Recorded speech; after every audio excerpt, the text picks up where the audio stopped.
Hello. Right. Oh, well, you can start. All right, welcome back, Summoner. So, after the long delay and the technical issues, we are back into the game, and it's going to be Mineski going up against AHQ Esports Club. Yep. And they have banned and selected their champions already. So let's take a look at that. On the side of Mineski, they have banned out Fizz, Jarvan, and Gregors, whereas on the side of AHQ Esports Club, they have taken out Renekton, Jax, and Ari. Yep, want to do a little explanation on why those champions are banned? Well, given the sense that there has been some changes going in for... I think your mic might have some problem. Yeah. Yeah, I can't exactly... there we go. There we go. There we go. Yeah, I'm back. So, Ari has had some changes in the current patch, which is, once a charm lands, it's kind of like a DFG effect. You have additional magical damage. So in the sense, if you understand the champion well enough, then you will be able to, make full use of that to have a heavier burst damage in that sense. So, I guess for AHQ Esports Club, they don't really want to deal with that. And that just goes hand in hand with the strategy as well, because they are having that Nidalee. It looks like Westall will be playing that Nidalee in the mid lane. Yep. Yeah, so speaking of their picks now, let's review their picks as well.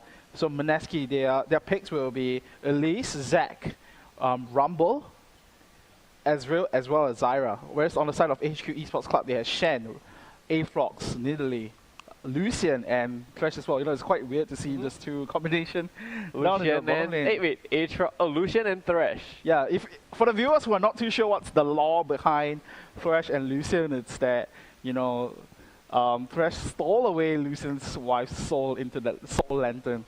And because of that, Lucian wanted to take revenge, and that's where he became the marksman of his choice. Yeah, it would be quite funny to see Lucian suddenly making up the lantern in the middle of the game. Yeah, it's like... Oh, my wife is inside. Start kissing it. Yeah, so... I don't know. Okay, so anyway, let's take a look at the team compositions right now. Yep. We do have somewhat old school team compositions coming in for Mineski when they have that Rumble, Elise, and Zac pickup. Because, like we were mentioning about a few weeks ago, we kind of see the diminishing effect on the multiple AP composition. Yeah. Oh yeah, correct. Yeah, and it's primarily due to the fact that some of these AP champions have kind of gotten nerfed in the recent patches, especially Zac. Back in the day, I recall back a few patches ago, he was also formidable and also powerful. Every team wanted him in their arsenal, but right now, there's He's the almighty glob. Yeah, everyone wants him. Every single person. The almighty glob, the glorious blob. And now it's down to crap glob. And yeah, so I mean, some of the changes that happened to Zac, one of it was, the blobs that came out in your innate passive. Now it's more contestable, so it's going to be more difficult for you to, just pick up the blobs and regen up your health. And another change is that, when Zac first came out, the tenacity rate on Let's Bounce is 100%. Right now it's 0%, so... Not 100, I think 75%. Yeah, I think... But if you add it with Mercury Threads, it's probably 90. Close, it's pretty much 100. Yeah, so but 10% worth of your 2-second stun duration is like 0.2. Yeah, so it's like you negated all your crowd control capabilities, and because of that, taking away that tenacity on the Let's Bounce, it kind of just stops him in his movement. As we are finally into the game with the... there we go. I am not surprised, because after all that lag that they had in the game, I was kind of expecting this to come back up. Oh, it's just a very short pause. I am very happy. You can hear it from the tone of my voice, and we are going back into the game. Right, and it does look like it's going to be, Mineski, and it looks like Seth might be the one going to the mid lane. We have seen Zac going into the mid lane before, and that was coming out of TPA when they beat AHQ Esports Club. So it might be Mineski doing their homework, like we were mentioning earlier, when you have, when you're going up against a new opponent, what's the best way to try to beat them is to research and find what's their weaknesses. Yeah, copy another team's strategy. It's quite a common occurrence in League of Legends. Well, if something works, then why not? Yeah, why change it if it works? Why change it? And it does look like it's going to be AHQ on the aggressive here as they make quick work into Mineski's red side jungle over here. And we do see Mineski just doing the same, but this time around in their Tri-Brush at the top lane. Nice futile efforts of roasting the brush. Roasting the brush. Apparently the leaves aren't burning. Yeah, catching fire, man, but not so much in this. I totally saw that pun there for the new movie coming up. Yeah. Are you a sponsor for them? No, I'm not. You know, Are they sponsoring you? Wrong phrasing. yeah, but I don't know, man. It just came out in my mind. So meanwhile, at the same time, AHQ got spotted out by that one duo that TG was able to place much earlier. So it does look like this aggressive play coming from AHQ might not pay off, or is that the case as we see Maze, Green Tea and Guarded Devil still lurking around the tri-brush this time? Oh, yep, definitely, but none of the leaves are gonna burn this time around. You might see a hook come out, Exo here. Oh, yeah, that Mystic shot. Just great. spotting Green Tea out. Yep. And he, you know, once that Mystic shot just lands, you can hear what's going on in the brush, and because of that, he knew something was going on, and he was able to back off from that smoothly. Too bad the person inside who got shot by that wasn't a fish, wasn't Fizz. Yeah, I would go. He sensed something fishy. Oh damn! Oh damn, son! New pun for the future. All right, so it looks like you know, like we were saying earlier, it's gonna be Zach in the lane, gonna be played by Zed over there, going up against Westcore, and Snoy going up against Pride. Rumble and the Shen matchup, we do see that quite often a few months ago, but not so much. Yep. Well, but you know, given the sense, I kind of still like this Rumble pick because. There you go. There we go with another pause, but. And especially two of them is their solo laners, so that's a lot of DPS going down. Right, and you know, that's something that we haven't really been talking about amidst all this, this little pauses and actions going on, is that, you know, looking at this team composition coming in from AHQ right now, they do have somewhat a heavy dive composition because they do have that Shen and Aatrox picks. These two champions just provide so much, you know, utility when you want to go for this early game dives. Yep. And you know, whenever any team goes for a little pick, it just gives them the extra split pushing, you know, option as well. Yep. And the thing about Nidalee is that, you know, they hurt so much especially when they go for AP builds, like what Westall is probably gonna go for, but he has that Doran's ring. Yeah, the Doran's ring is the mark of a AP Nidalee. Yeah, mark of pain. Yeah, not so much in the melee form though. You can see her spears aren't exactly doing that much damage. Yeah. And now we actually see Green Tea on the aggressive here as Guarded Devil tries to follow up to secure a kill onto TG. Now Exo just poking them down, repelling them away from TG here. So good guy, Exo, you know, protecting his support. Actually, I wouldn't say he's a good guy, because if he don't do that, he's just a noob. Well, strong words from Darren, as we just heard. Yeah. So, you know, Guarded Devil and Green Tea definitely putting on some good aggression onto this Mineski bottom lane. Yeah, but I would say Exo, as you were saying, did do a good job of doing a counter aggression there, poking them down quite the same amount during that trade.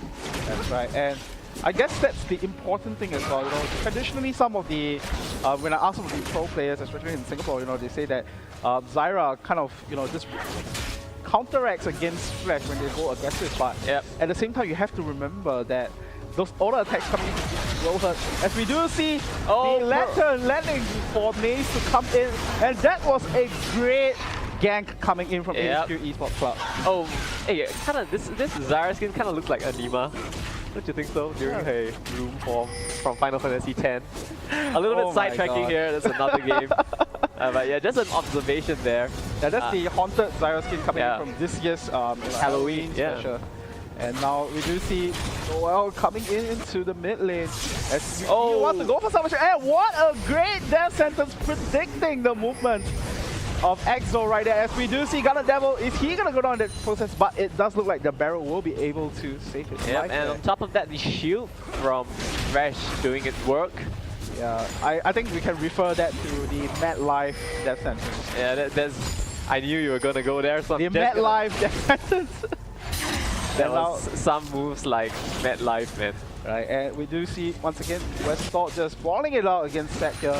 But the concern for Westall is that he is a mana-based champion. So Nidalee is a mana-based champion. So if he runs out of mana, then he will be out of resources to try to poke down Set in the process. Yep, and now Westall is gonna recall back to base. Interesting to see what first item he will pick up.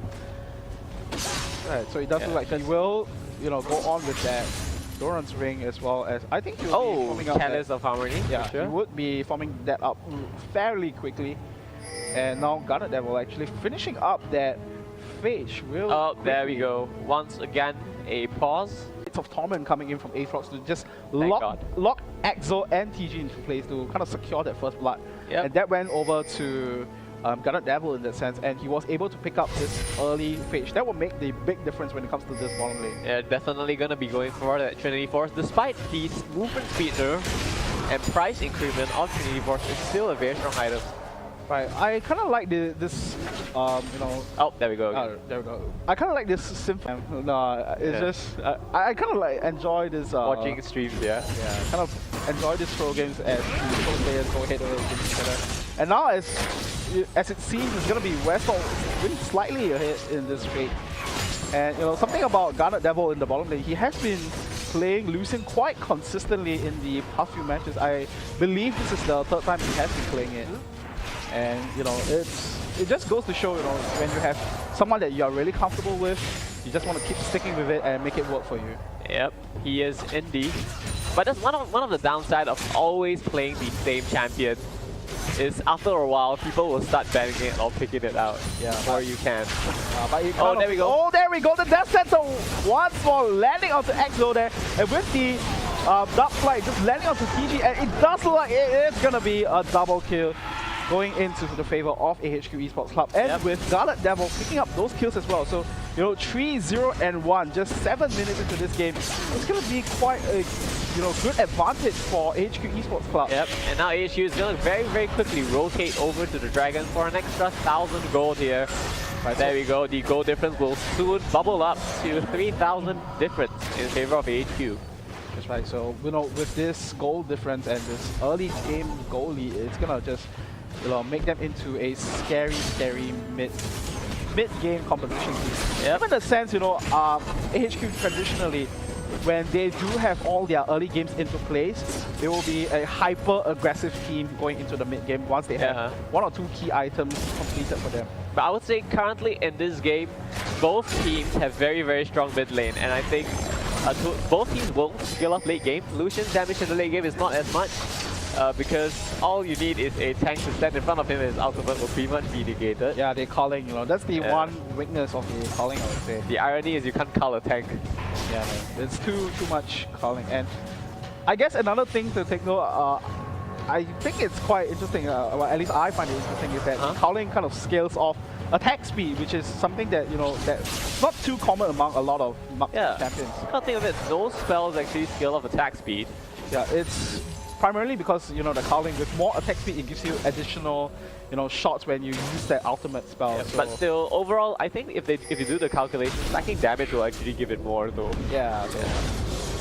But you know, it's just really special for. Yeah, it's just unique. Yeah. So, and you know, speaking about Garnet Devil with that Lucian thing, he has already picked up that kill again. And once again, Green Tea with that Death Sentence securing the kill onto TG for Garnet Devil. He is on a rampage now, so 4 kills, 9 minutes into this game. That's rather insane. And the calling goes down. Will we see Garnet Devil secure the kill? But it's not enough just yet. But you know, one kill secured already, so that's not too bad for him. Yeah, and I don't think Exo will actually go down. He still has his barrier up, so he could pop that. To give it down. Oh, there we go. Nazir taking a lot of damage.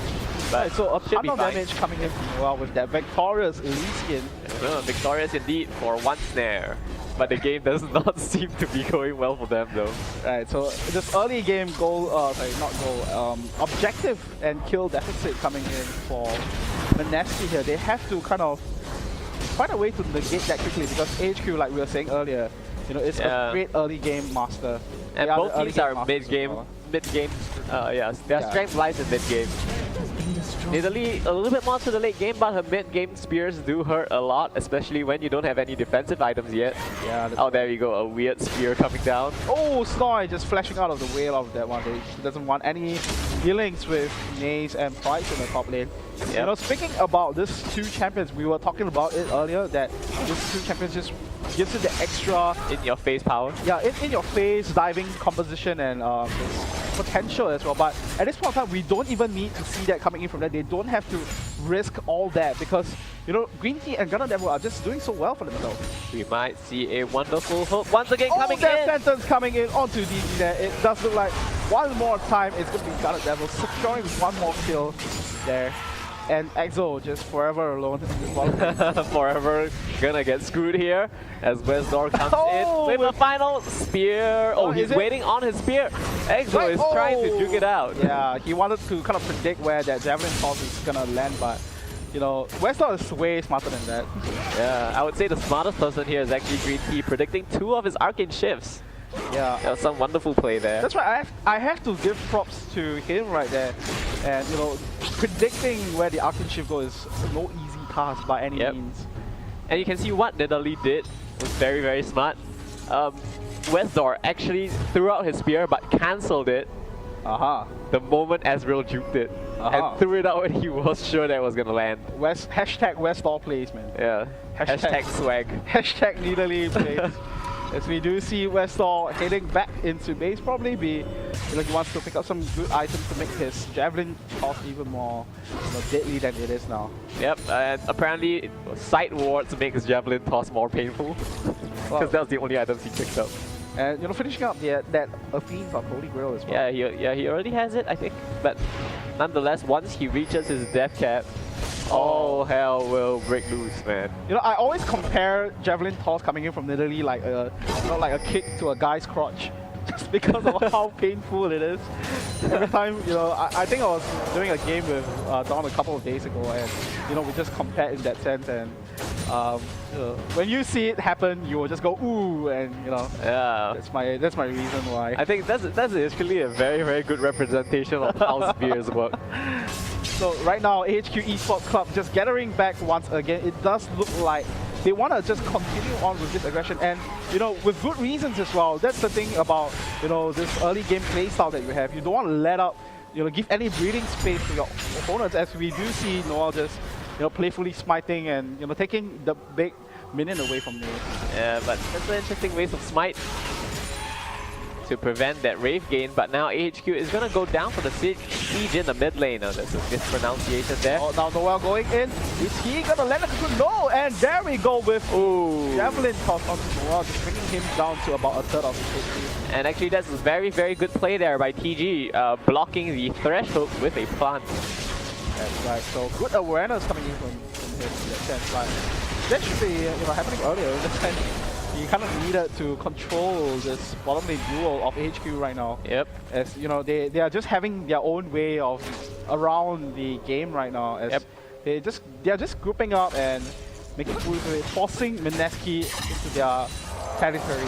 But you can't actually blame TG for actually not throwing down his plants, because most of the bushes were pink water by Green Tea, so he had no idea where the point. Fair point.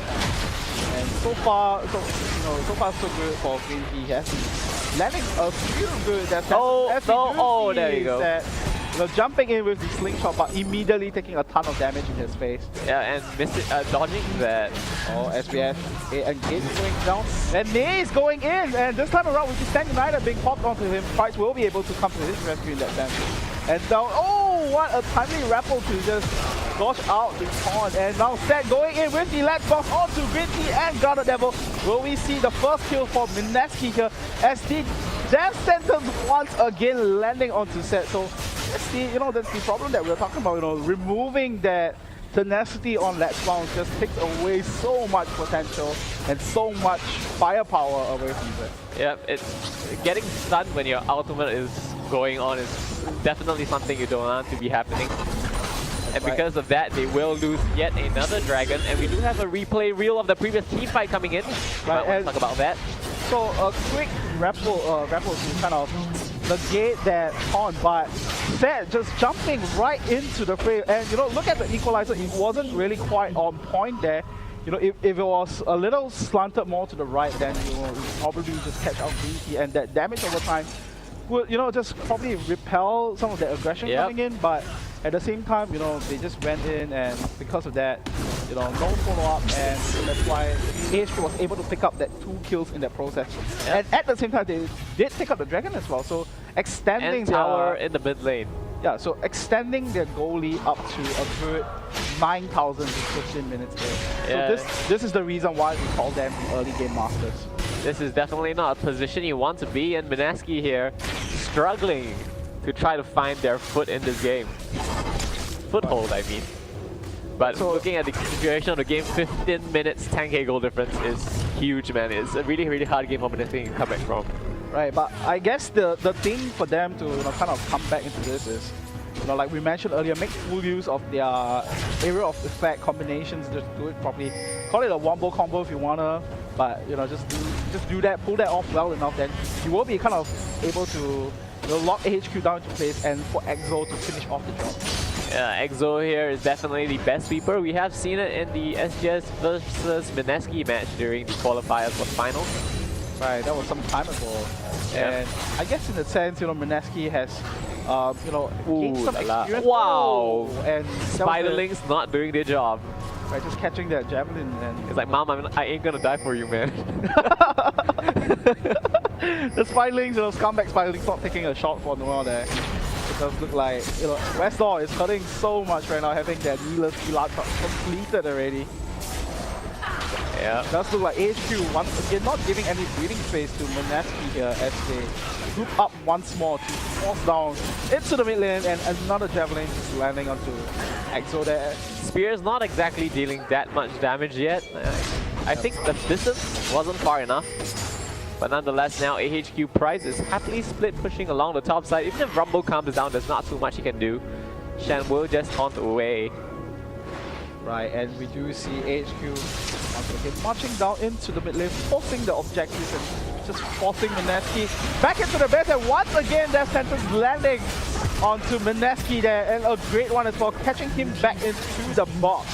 And Garnet Devil now going in, Green Key at the side, just locking Snoy in place, but it looks like Snoy will be able to flash out of that to keep himself alive. Yep, second time Snoy has flashed away from a potential CC dash to take away his life. And we do see now Westlaw, is he gonna go down in this process, but he will be able to just leap away in that Cougar form.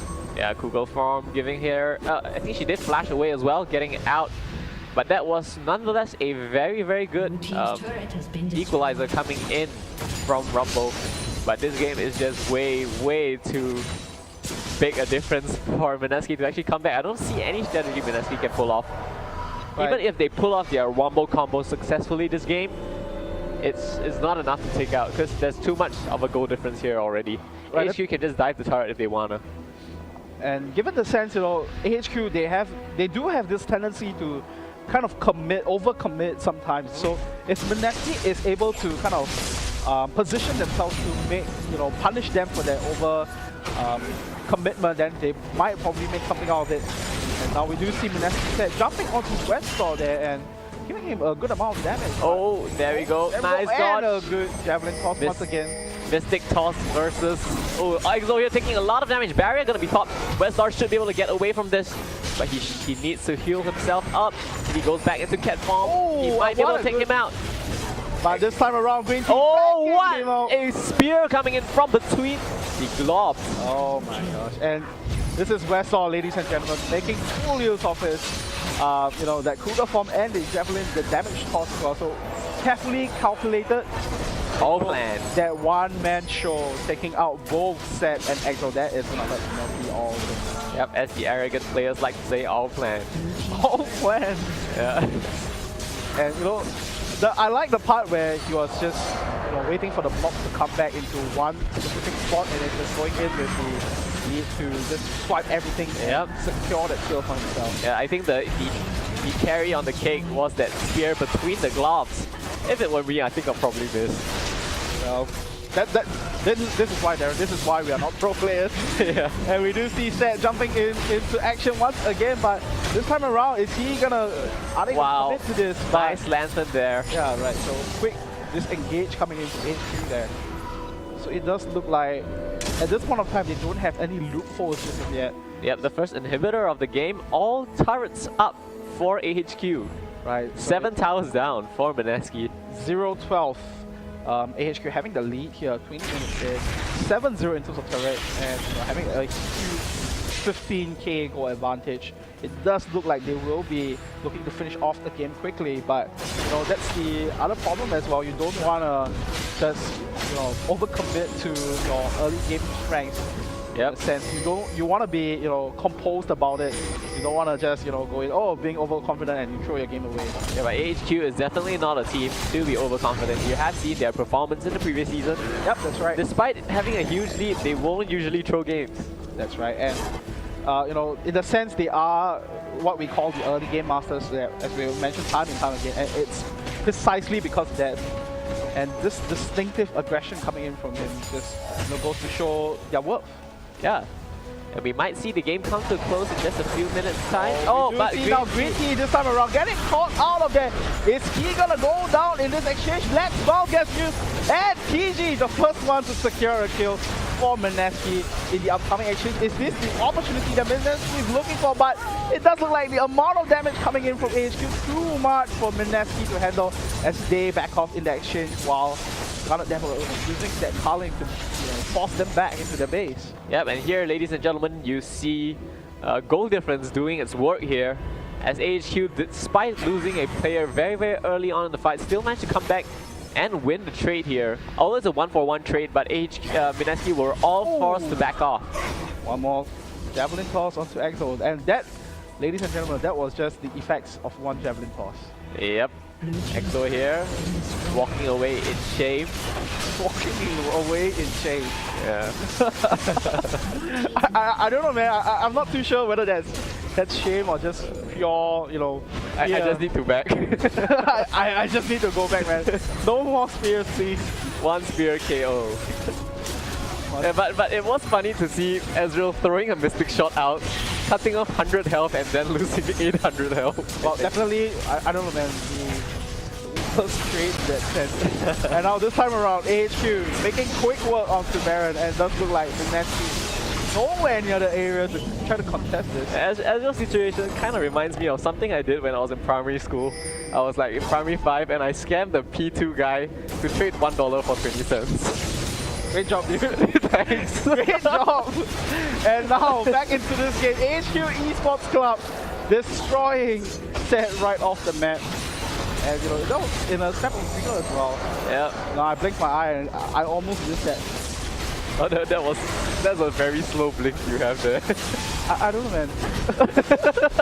Kind of happens. And now Pride soaking up all these turret shots and a flash death sentence. Unfortunately, this time not landing on any one of them. Yeah. Well, you can say Green Key has some serious balls to be burning his summoner spell like that. But having this kind of huge lead gives you the opportunity to make risky plays like that. Right. So all the outer turrets and inhibitor turrets is cleared already. And Green Key, and a great repel to slowly just repel from there, but just look like AHQ with all this lead and all this damage. And that purple thing swirling around them. Baron buff. So a quick victory for AHQ Esports Club here tonight. And that was after the entire technical difficulty that they had earlier as well.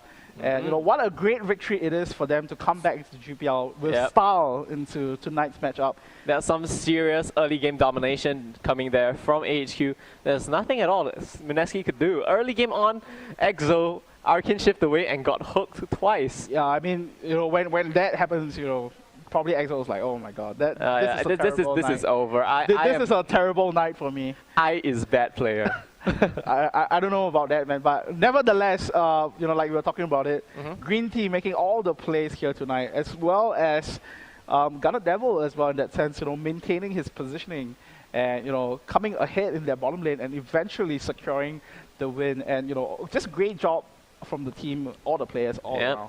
Great plays overall by AHQ. Mineski, great experience there. EXP boost. Right, EXP boost. Yeah, there you go. And